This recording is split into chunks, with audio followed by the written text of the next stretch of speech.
आज आपण बनवणार आहोत भोपळ्याची खीर। दूध मी इथे 1 लिटर घेतलंय, ते गरम करण्यासाठी ठेवलेलं आहे। मी आधी दोघे याची साल काढून घेते। भोपळा आपल्याला किसून घ्यायचा आहे हाताने आधी। भोपळा आपला छान किसून झालेला आहे, त्याचं आता पाणी काढून टाकायचं आपल्याला। याच्यामध्ये आपल्याला आता तूप टाकून घ्यायचं आहे। काजू बदाम आहे ना, ते फ्राय करून घ्यायचे। आपल्याला आता हा भोपळा टाकायचा आहे आणि छान भाजून घ्यायचं आहे तुपामध्ये आपल्याला। आता आपल्याला हे याच्यात ओतून घ्यायचं आहे छान। यात आपल्याला साबुदाणा टाकायचा आहे।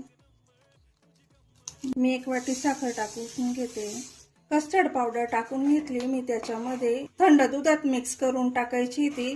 अर्धा चमचा इलायची पावडर टाकून घ्यायची आहे। तर मंडळी, आपण बघू शकता आपली भोपळ्याची खीर तयार आहे। अशाच खमंग, रुचकर आणि स्वादिष्ट रेसिपींसाठी आपल्या असल खानदेश मेजवानी या YouTube चॅनलला सबस्क्राइब करा आणि फेसबुक पेज आणि इन्स्टा ID ला फॉलो करायला विसरू नका। रेसिपी आवडल्यास व्हिडिओला लाईक करा, शेअर करा, कमेंट करा। धन्यवाद।